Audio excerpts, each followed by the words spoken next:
आप देख रहे हैं भारत पॉडकास्ट चैनल। महिलाओं के साथ होने वाले साइबर क्राइम की रोकथाम को लेकर राज्य महिला आयोग द्वारा वाराणसी के सर्किट हाउस में बैठक कर उन्हें जागरूक किया गया।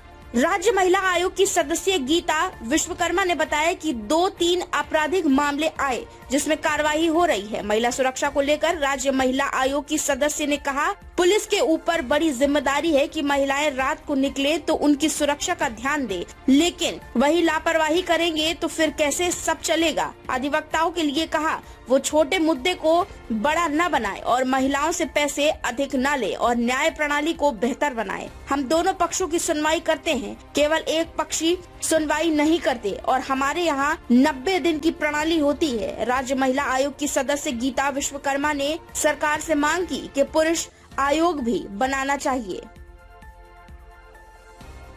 कैसे उमरे? कौन मरा? जो मरा वो कौन था? वो मेरा पटीदार था। मेरे पापा, मेरे 3 भाई हैं मैम। तो मेरे पापा को गाजीपुर निवासा मिला है और हम लोग रहने वाले बिहार के हैं मैम। तो पाप रख दिए तो वो सब जबरदस्ती मेरे बड़े पापा को हड़काने लगे। सब तो 2 बीघा 14-20 साल जमीन मतलब लिखवा लिए। तो मेरे पापा मुकदमा किए मैम। जब मुकदमा किए तो ये लोग मतलब धमकी देने लगे जान से मारने को।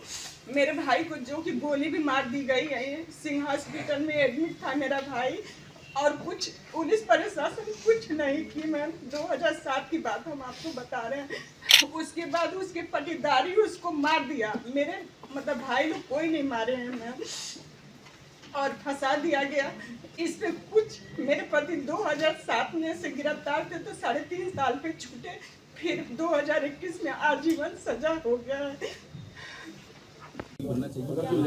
देखिए, महिला आयोग के बाद बहुत सारे, अभी सिर्फ एक महिला आयोग आने से ऐसा नहीं है, बहुत सारे आयोग हैं भाई। मानव अधिकार भी है, SC आयोग भी है, OBC आयोग भी है, लेकिन सिर्फ एक महिला आयोग आने से ऐसा नहीं होना चाहिए। महिला आयोग भी अपने हिसाब से काम करती है, तो ऐसा नहीं कि पुरुष के साथ कोई अन्याय होता है।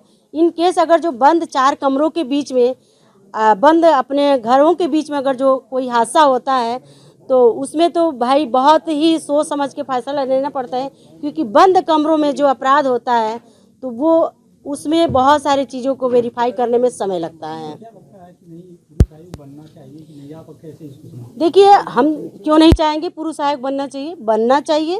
मेरी सरकार से मांग है कि पुरुष आयोग भी बने, महिला आयोग है तो पुरुष आयोग भी बनना चाहिए।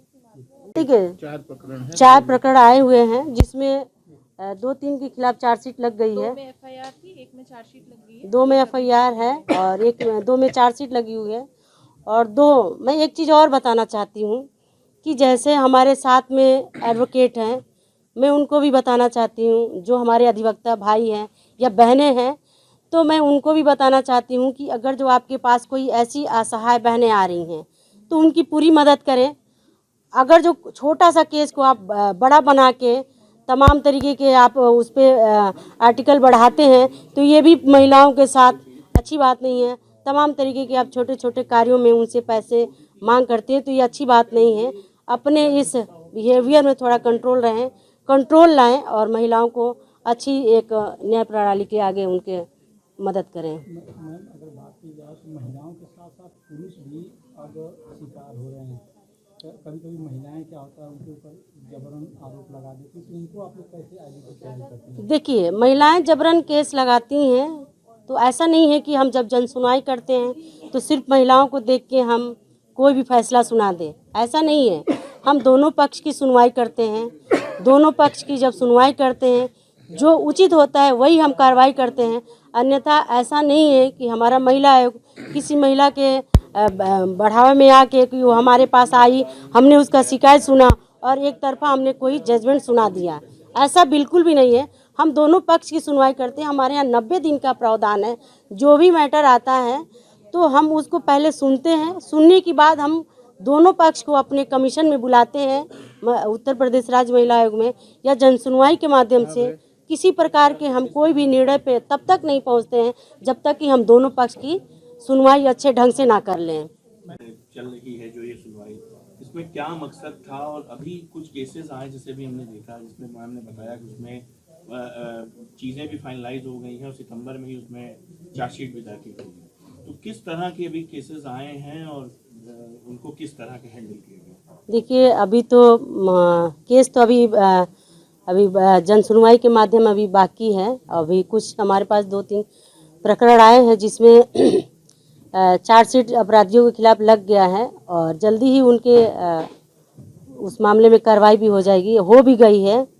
और बेसिकली हमारा जो आज का अभी हम लोगों की पूरी प्रक्रिया भी बाकी है, मीटिंग भी चल रही है जिसमें हमने साइबर क्राइम से संबंधित ऑफिसर को बुलाया हुआ है और साइबर क्राइम के बारे में महिलाओं को जागरूक करने के बारे में हम लोग अभियान चला रहे हैं कि महिलाएं हर तरीके से साइबर क्राइम से हो रहे अपराधों के मामले में ये इनके बारे में जानकारी रहे, ताकि ये किसी भी प्रकार के इनके साथ साइबर क्राइम ना हो और पूरी तरीके से ये जागरूक रहें कि इनके साथ किस तरह के फ्रॉड हो रहे हैं, उसके बारे में इनको पूरी तरीके से जानकारी रहे। मैम, एक चीज़ सामने आई हुई सुनवाई में, जैसा महिला का कहना था कि रात को 12 बजे के बाद निकलना सुरक्षित नहीं महसूस हो रहा है, या अकेले कोई महिला रात में 11 बजे के बाद भी किसी इमरजेंसी में निकल रही है, तो उसके साथ इतनी बड़ी घटना होना कहीं ना कहीं सवाल तो खड़ा करती है ना सिस्टम पर। बिल्कुल उनका कहना सही है, क्योंकि अगर जो उनके साथ इस तरह के हुआ है तो ये बहुत अपने आप में एक तरह से देखा जाए तो निंदनीय है,